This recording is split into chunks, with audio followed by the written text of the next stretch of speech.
The Mitsubishi Triton has been something of an anomaly in the Australian ute market, mostly because the previous version played to a different set of rules. Instead of trying to be a somewhat juvenile, highly sprung, tightly wound footballer, the Triton's always been into more of the finding pressure points and exploiting them type of blood sport. But like all imperfect things in this world, the Mitsubishi Triton has been dealing with an Achilles heel.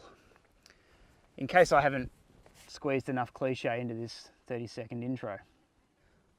So the time has come for Mitsubishi to build a new MMA fighter, but ute buyers like you probably need to know whether they've actually fixed the rear axle chassis leverage issue, which happened when you put a lot of load in the back, a lot of load on the toe ball, and things got a little bit light at the front end. So, have they actually put that issue on the Bob the Builder can we fix it list?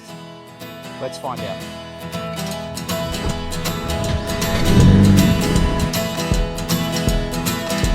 Don't twist the belt. Continuity error. Insert child. You got to change an nappy or whatever it may be. That's handy. Genuinely didn't think that was going to happen with space for family. What day is it? So one of the key drawbacks with the previous Mitsubishi Triton, and this wasn't an inherent design defect necessarily, it was just the nature of that particular design, was that between the center line of the rear axle and the back of the cab, there was not a whole lot of space, which meant that the rear overhang was quite long. So once you put a whole bunch of stuff in the ute, in the tray, particularly at the rear, and then you load a big heavy trailer on top of that, with the tow ball download being taken up by the ute, you tended to get a bit of light steering at the front. And what it did was it put a lot of load on the chassis in between the rear axle and the cab. So on this one, there's actually more distance, and because of the nature of the wider platform, the whole vehicle just sits far more stable on the road, and when you do load up, that load is better distributed across the vehicle, across a wider vehicle, and the leverage in the chassis is a lot smaller. So much shorter lever, so it's much better with payload and a trailer on the back. Oh. The first problem, the second problem generally with fitting child restraints into a ute is the compromise. Everything's a compromise, but because the bulkhead of the cabin is right there, it gives engineers something of a limited design brief. They don't have ample room to do the top tether anchor points, and so what this means is you have to usually at this point undo the mistake you've already made, which is putting the seat in to begin with, because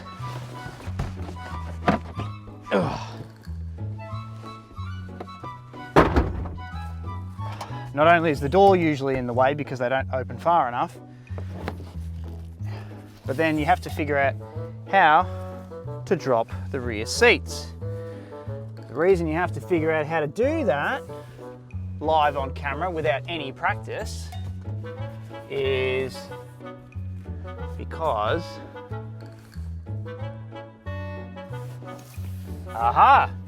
because usually the seat has to come forward because the tether is usually behind the seat in some manner.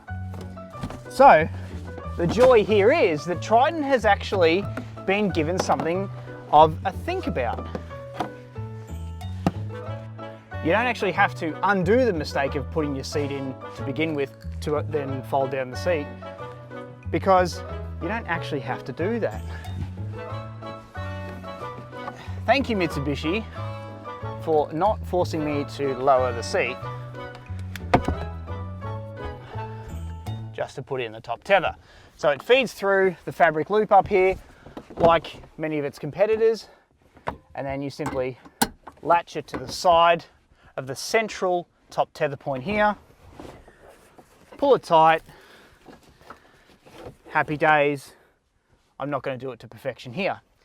You simply run your typical seatbelt path through the seat, over kiddo's shoulders, and you're off to the races, literally and metaphorically.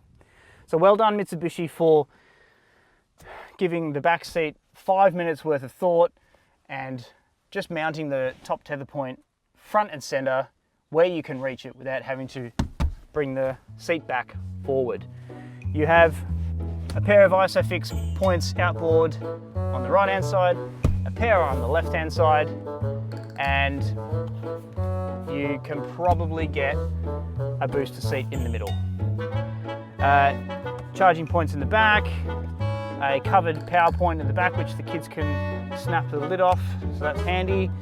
Mat pocket, whole bunch of stuff in the back, happy days. And if your kids are tall enough and brave enough, they can adjust their own heating and cooling via the roof mounted air vents. And that's pretty much it back here. It's also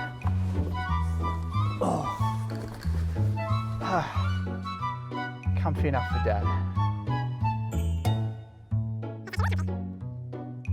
Oh, okay, things to do. All right. One other thing I forgot to mention.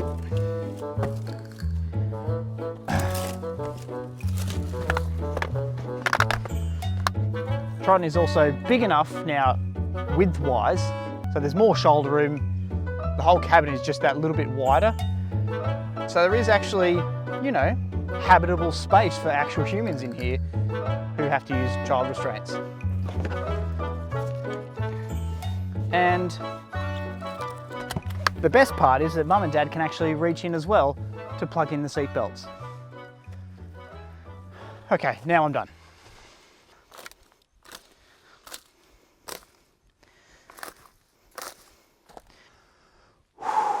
Can I do this before I go for a whiz? Right, so we've covered the family stuff for Triton. What we need to cover now is the work stuff. You're going to use this thing on the job site, you're going to load it up, you're going to take the kids and the family away for holidays, camping, etc. So what we need to understand is a phenomenon called lazy loading. You may have caught your apprentices doing this and ticked them off accordingly. We're all subjected to Newton's laws of motion. It is a lot harder for me to load this here, move it through time and space, than it is to load this the same distance, right? But the lazy loading phenomenon is when you want to put in the least amount of effort on the heaviest item because it's the heaviest and hardest to move. So you end up putting the lighter stuff the furthest distance away, and you put the heaviest stuff right up the back because who can be The joy of the new Triton is you don't have to worry so much about the lazy loading problem, because the whole thing is much more dynamically balanced and stable. So you obviously still want to be putting all your heavy stuff in the center, right up the back against the cabin. But it means if you have longer stuff, it's not so much of an issue if it hangs over the rear. And you've got a tool trailer on the back that might have 200 kilos of weight over the tow bar. Same deal when you're loading up the big heavy tents, your wife's luggage, that's usually the heaviest thing, so it can go as far forward as possible. However, if, like me, we sometimes fall victim to lazy loading, if you put it at the back, your ute's not going to end up projecting a spot on the moon with the headlights. Even though you've told your wife, please pack light. 2 bags minimum for the weekend. So essentially, you can load this thing with way more confidence that the whole thing's just going to sit nicely on the road. It's going to do the off-road thing much better. The center of gravity is lower because the tray height, the actual bed is actually 40 millimeters lower. And because of that change in the geometry, it is now no longer a lever waiting to, you know, point you up into space.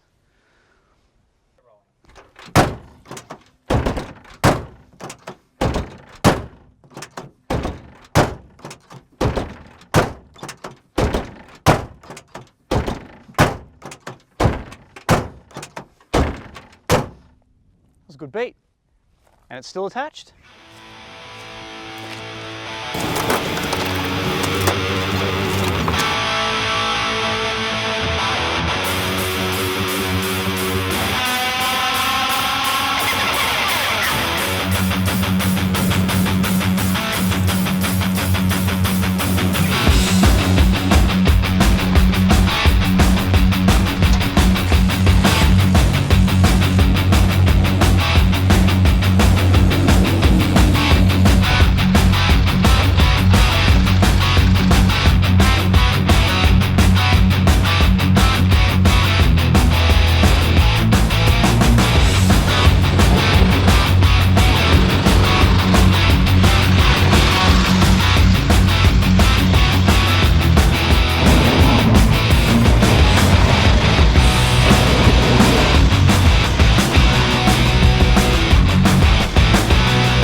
Mitsubishi's technical guys what was their number one priority to fix with the old Triton when developing the new one, and they specifically said to me off the cuff that it was the width.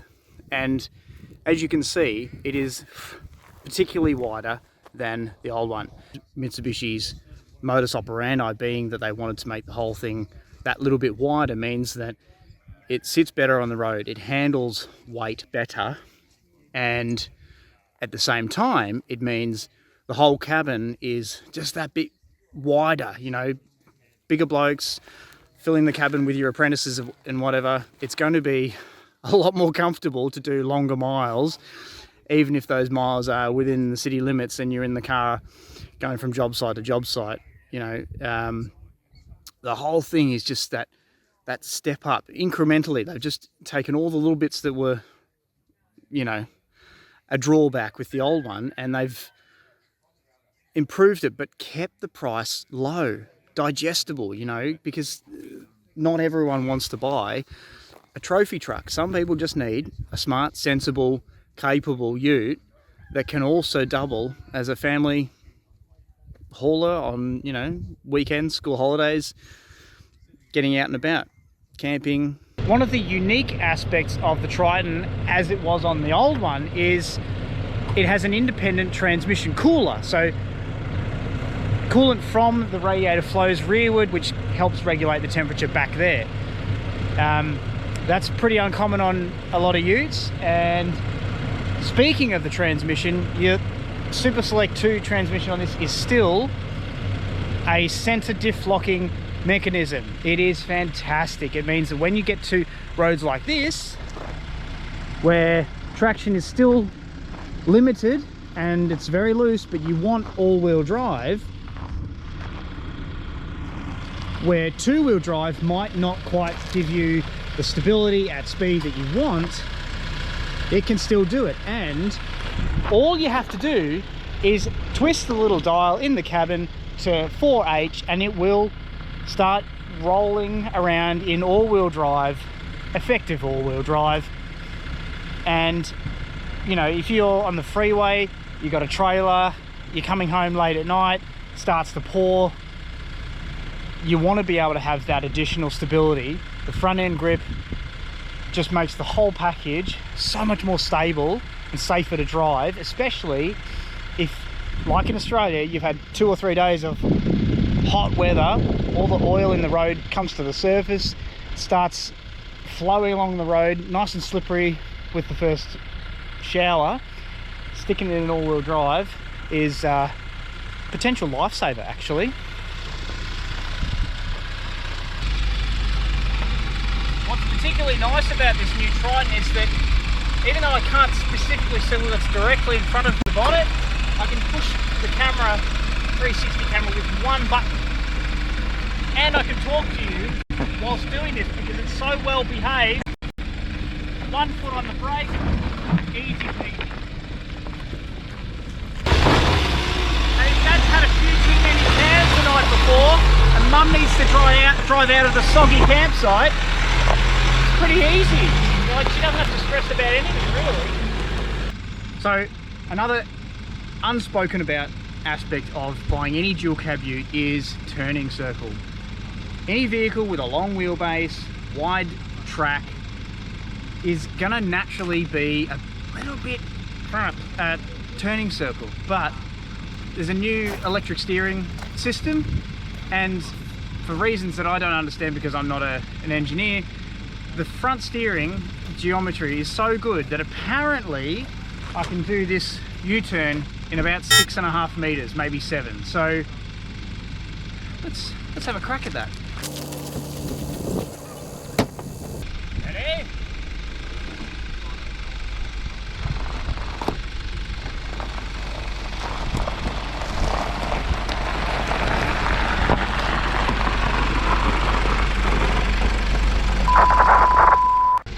Any long wheelbase with a wide track is going to naturally be a little bit compromised when it comes to maneuvering in a tight space. 3-pointers, trailers, getting around on the job site, you need to be highly maneuverable, and utes generally aren't particularly good at that. So we're going to try that right now, and hopefully I won't clobber my own camera.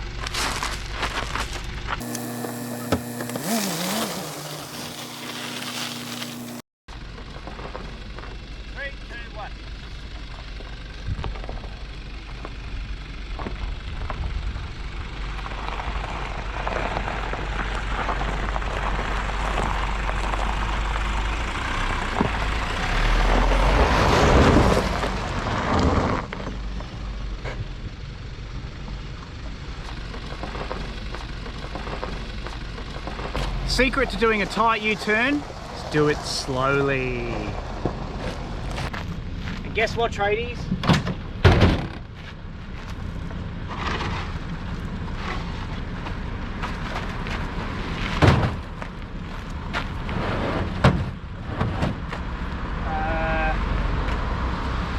You can at least fit a pallet in there. It just has to hang over the back a bit. Will it fit the other way around?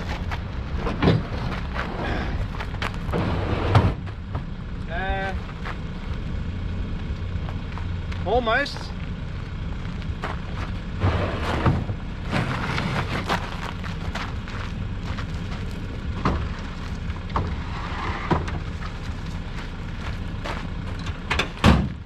Obviously a European pallet will fit. The half size 1200 by 800 will fit. But if you do need the full size multiple pallets, you're probably better off getting a cab chassis, a super cab with the longer tray, or just a truck. Really, why are you buying a small ute when you need a big truck? So, yeah.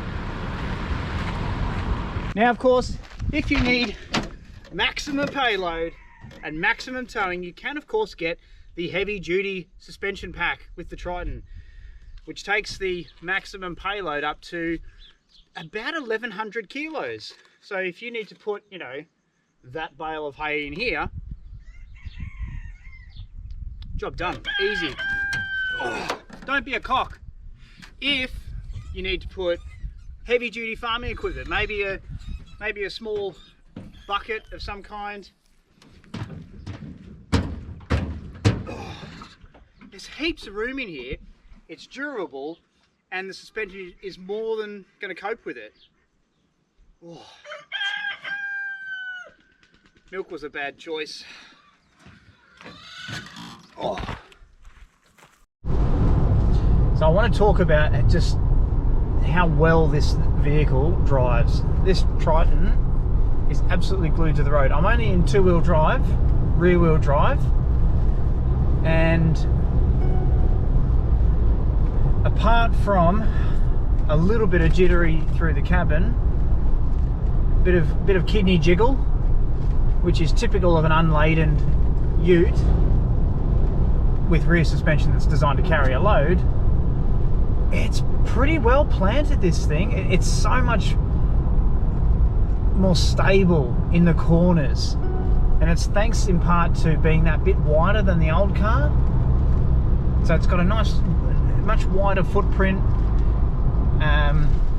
It's got a lower center of gravity, doesn't tip over as much, and credit to Mitsubishi for the work on the suspension, in particular the bigger dampers. They've got a bigger volume in the dampers, so it soaks up a lot of these kind of mid-corner bumps really well. Like if you're in the middle of a corner like this one and you hit something that just kind of tries to upset the flow of the car, and it's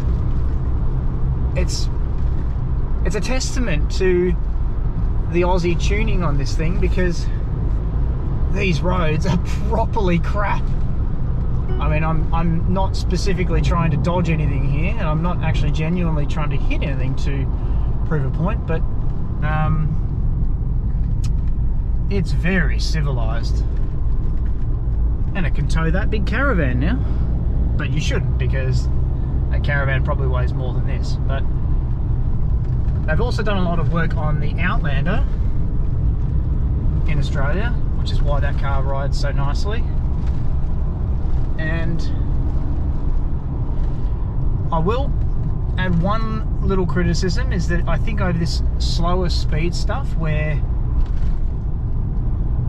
the wheels and tyres kind of fall into holes a little bit, it does get a little bit, it's a little bit thumpy, but for the most part, it's a very planted little ute, I'll tell you what. Very nice.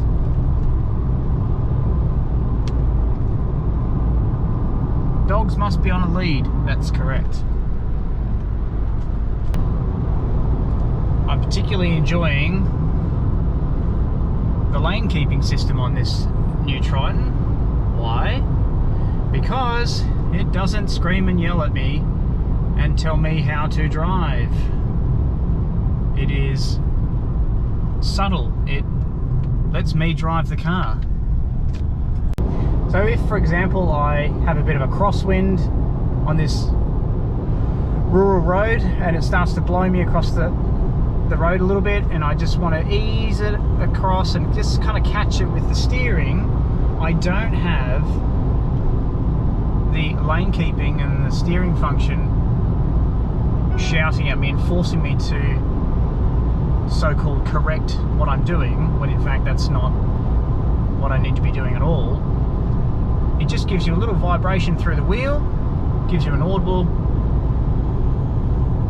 it's actually an audible vibrate, so you can hear it as well as feel it, and it doesn't take over your responsibility and your focus on what you're doing. Because just because I drift towards the edge of the lane a little bit, that doesn't mean that I'm about to have a crash. So I don't need to be made aware of something that's not an issue yet.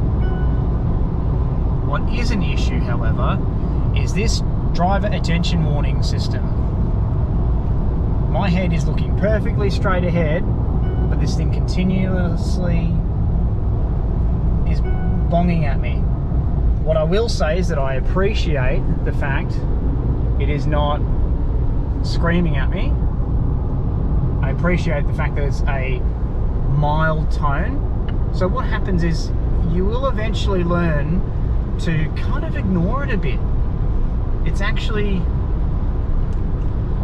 it's pretty reserved for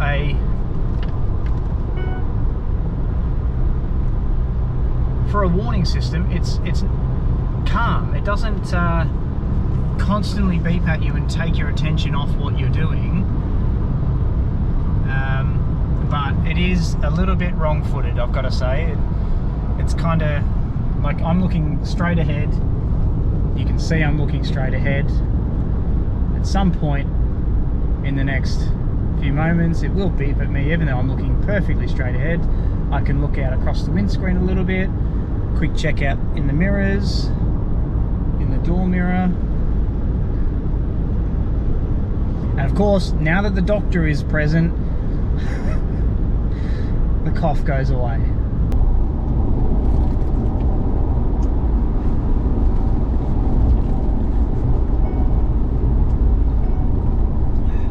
There it goes, beeping at me. Just because I'm drinking my bottle of water.